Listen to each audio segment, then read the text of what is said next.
GST में input tax credit की availability को लेकर एक बड़ा मुद्दा है। सप्लायर के बिजनेस प्लेस पर निरीक्षण की कार्रवाई होने पर सप्लायर का नॉन एग्जिस्टेंट पाया जाना और फिर उसके रेसिपिएंट का इनपुट टैक्स क्रेडिट ब्लॉक किया जाना। आपको बता दूं कि जीएसटी कानून में rule 86 capital A GST officer को किसी भी रजिस्टर्ड पर्सन का ई क्रेडिट लेजर ब्लॉक करने की पावर प्रदान करता है। रूल 86 कैपिटल ए के अंतर्गत जीएसटी ऑफिसर द्वारा इस रूल में बताई गई विभिन्न परिस्थितियों में ई क्रेडिट लेजर को ब्लॉक किया जा सकता है।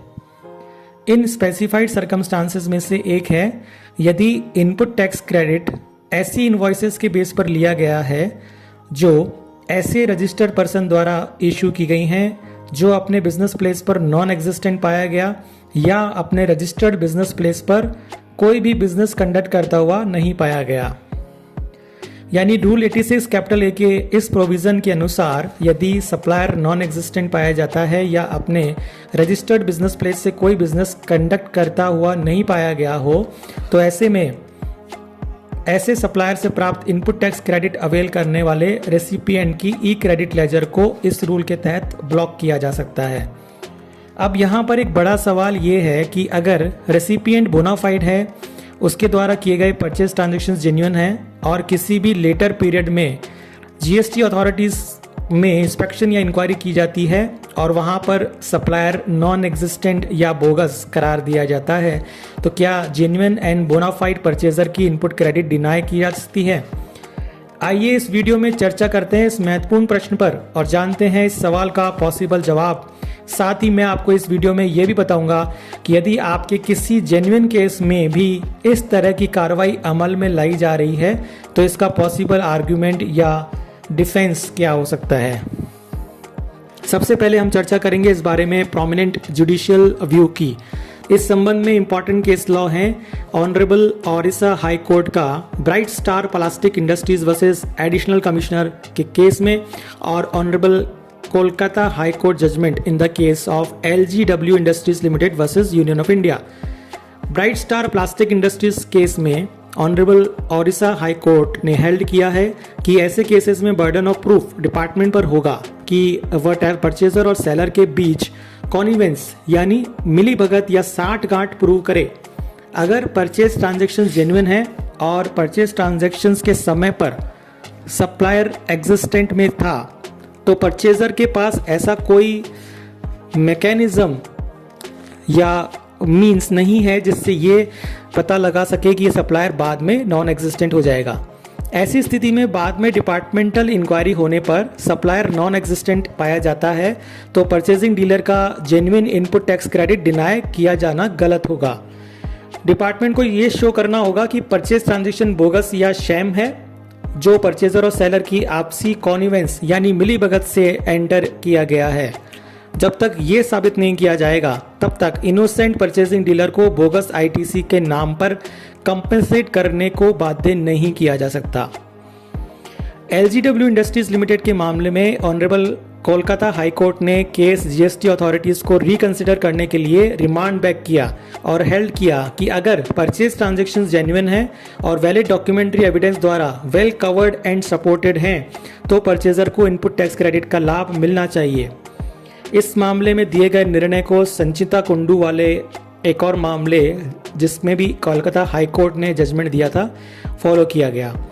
तो इन दोनों प्रोमिनेंट जजमेंट से ये साफ है उन केसेस में जहां बाद में की गई डिपार्टमेंटल इंक्वायरी या इंस्पेक्शन के दौरान सप्लायर नॉन एग्जिस्टेंट पाया जाता है तो जेन्युइन एंड बोनाफाइड परचेजर के हैंड्स में इनपुट टैक्स क्रेडिट डिनाई नहीं किया जाना चाहिए। ऐसे मामलों में डिपार्टमेंट अगर केस बनाता है और आईटीसी को डिनाई या ब्लॉक किया जाता है तो बर्डन ऑफ प्रूफ डिपार्टमेंट पर रहेगा और डिपार्टमेंट को ये प्रूव करना पड़ेगा कि सप्लायर और परचेजर के बीच ये परचेज ट्रांजैक्शन वास्तव में शैम या बोगस था जो उनकी आपसी मिली भगत या कॉनिवेंस से एंटर हुआ था जिससे रेवेन्यू लीकेज हुई है। तो यदि आपके किसी केस में परचेज जेन्युइन है तो आप इन दोनों केस लॉस को डिफेंस आर्ग्यूमेंट्स में रख सकते हैं क्योंकि इन दोनों जजमेंट्स का लीगल इंपोर्ट इन केसेस में काफ़ी महत्वपूर्ण है।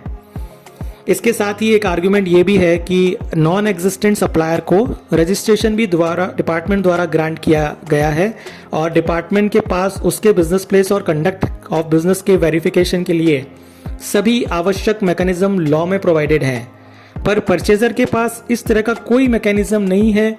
यदि परचेज के वक्त सप्लायर एग्जिस्टेंस में था और उसका जीएसटी नंबर भी पोर्टल पर एक्टिवेटेड था, तो किसी भी लेटर पीरियड में अगर डिपार्टमेंटल इंक्वायरी होने पर सप्लायर नॉन एग्जिस्टेंट पाया जाता है तो सिर्फ इस बिना पर रेसिपिएंट का आईटीसी डिनाय या ब्लॉक किया जाना सही नहीं है।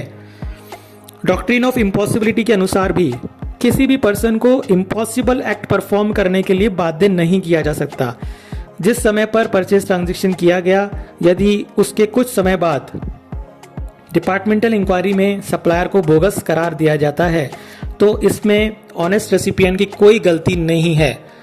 As per my opinion, rule 86A में सप्लायर के नॉन एग्जिस्टेंट होने पर आईटीसी ब्लॉक किए जाने संबंधी जो कंडीशन प्रेस्क्राइब्ड है वो उन केसेस में वर्केबल है जहां पर कॉन्निवेंस प्रूव हो जाती है या जहां रेसिपिएंट ने सप्लायर से बोगस ट्रांजैक्शन ही किया है और सप्लाई फर्म के वास्तव में नॉन एग्जिस्टेंट होने की उसे पहले से जानकारी हो। मेरे नजरिए से इस बारे में स्पष्टीकरण या गाइडलाइंस आनी चाहिए जिससे इस संबंध में रूल 86 कैपिटल ए के जेन्युइन मामलों में मिसयूज से बचा जा सके और साथ ही अनवांटेड लिटिगेशन और जेन्युइन टैक्स पेयर को होने वाली इनकन्वीनियंस को भी अवॉइड किया जा सके। तो ये थी जीएसटी में आईटीसी से रिलेटेड एक बर्निंग इशू पर जानकारी। टैक्सेशन से जुड़ी ऐसी ही और भी latest updates, judgment analysis, discussions और क्वेरी रेजोल्यूशंस के लिए देखते रहिए, जुड़े रहिए दी टैक्स एक्सप्रेस चैनल से और चैनल को सब्सक्राइब करके बेल आइकन प्रेस करना ना भूलें। आपका साथ, आपका विश्वास मेरे लिए बहुत ही महत्वपूर्ण है।